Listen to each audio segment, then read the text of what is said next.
Hello, my name's Adam Cook, and I am joined by one Mick Fraser. How are you, Mick? All right? Hello, yeah, I'm fine, mate. Thanks, you.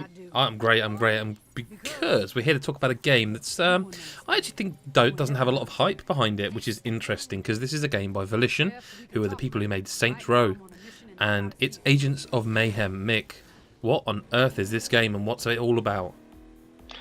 It's weird, isn't it? Because it's the sort of thing you'd have thought would have got some hype, being Yeah. Volition and obviously Deep Silver are pretty big these days. And I mean, I think if they'd have just, I'm going to get it out of the way. If they'd have just called it Saints Row 5, Yeah. it, I mean, that's not entirely accurate, but it would have got a lot more hype because that's basically where they've gone with it, isn't it? Well, I mean, I believe, I don't want to paraphrase marketing too much, but I have a feeling I've read somewhere that it's being called like the spiritual successor to, or Yeah, or spiritual successor. because I'm confused. Like, I haven't, obviously, you've reviewed it. You can see the review on GodIsAGeek.com. Lovely written as always, obviously, and you can see the score, which you're not going to get in this video. What confuses me is that I'm 99% sure they literally used the Saints Row logo. It is the Saints Row logo. It's the Right. fleur de lis. It's. Yeah. I think they've sort of sharpened it a little bit so it looks. I'm honestly, in my mind's eye now. I can't see whether it's. Did they turn it upside down, or is I it just can't a fleur de remember. lis? I mean, it's definitely Yeah, there, and it's also very, very purple. Well, the whole game's yeah. very, very purple, which again, Saints Rowy.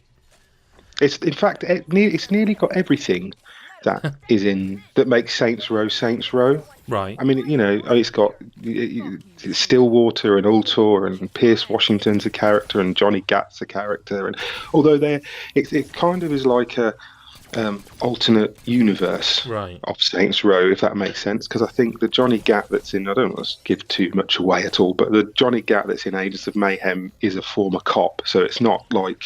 Oh.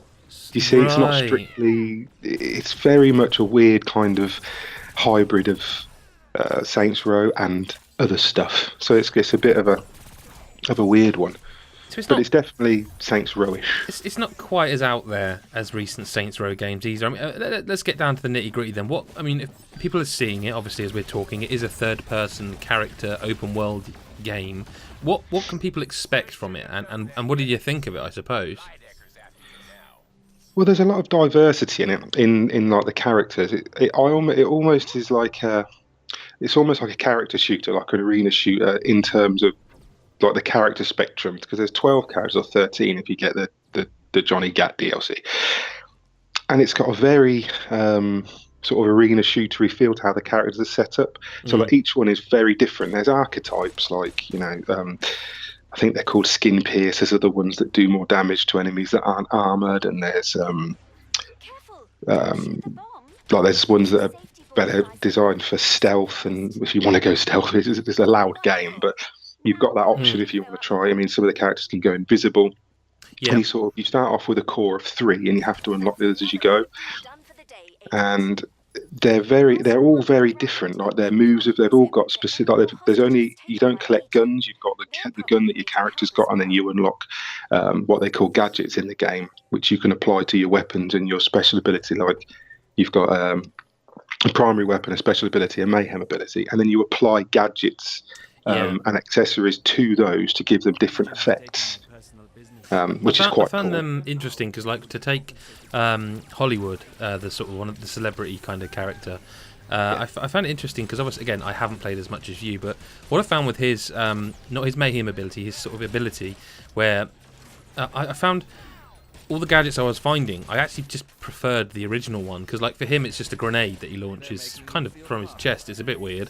But it kind of does like massive damage, whereas then like I'd unlock a gadget that was like does less damage but does something else, or does less damage but stuns them, you know. And I found, is that some, are the gadgets well worth sort of hunting down?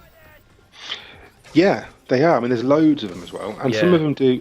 I mean, it doesn't really, because it's one of those games where like the characters are so different anyway. Mm-hmm. So your play style is going to you can sort of find anything that you want to suit your play style anyway, without even going into like the gadgets and stuff like that. I mean, you take in, you'll see in the video, you take in 3 characters per mission. Yeah. And then you switch between them with the left and right on the D-pad. Because I don't want to interrupt you there, but there was one thing going into it before I played it I mean, I think I spoke about this in our preview video. I was a bit surprised it wasn't co-op, but when you play it, the switching between those three actually makes quite a lot of sense, and for a very interesting...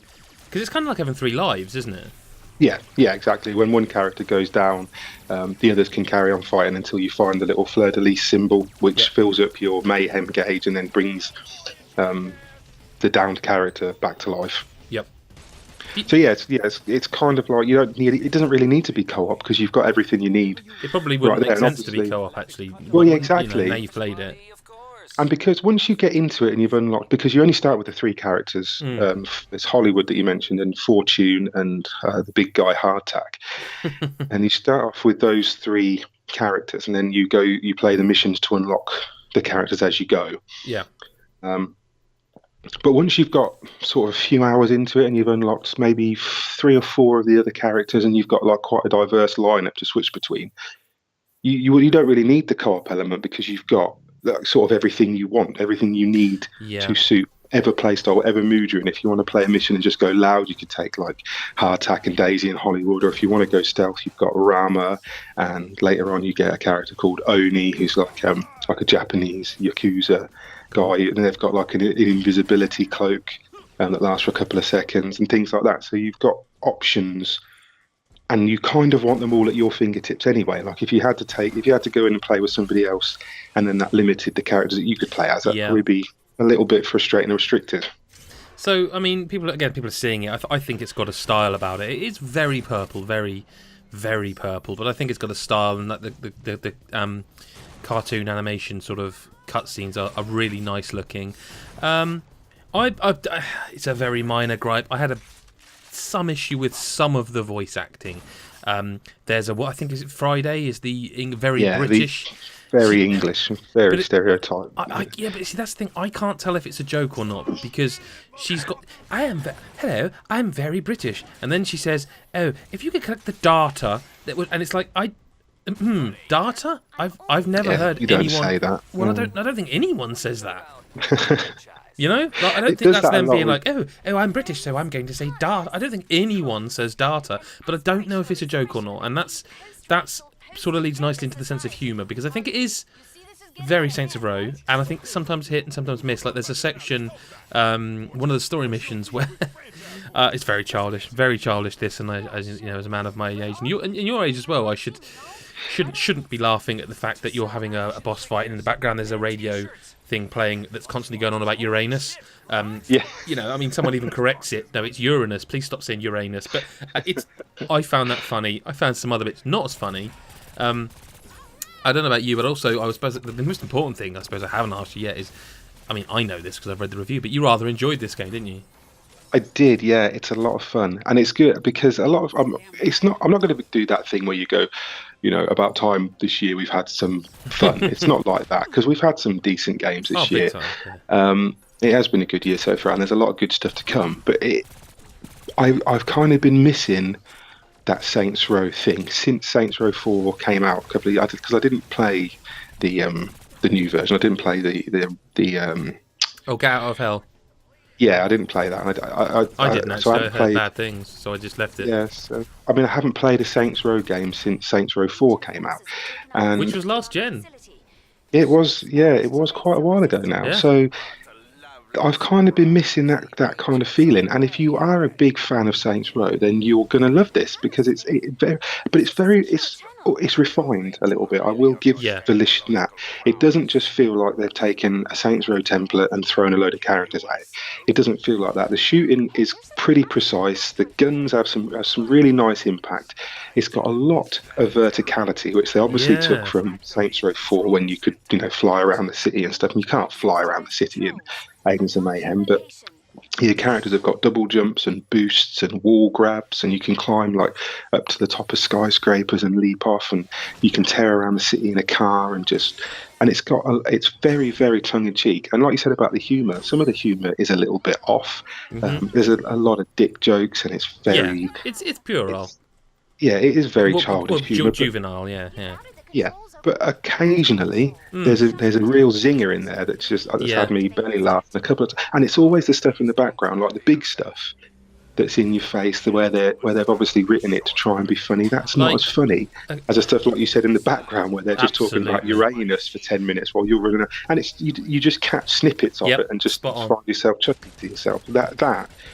That's really cool. And that's some of the things I've really liked about it. But it is a decent third-person shooter and a very good open-world action game as well. I totally agree with the human thing, like the hard attack stuff where you do his mayhem attack and he like goes, "Oh, you want me to fuck it up, huh?" It's like funny, maybe funny the first time, but like, when it does it every time, like I'm not sure you thought this through.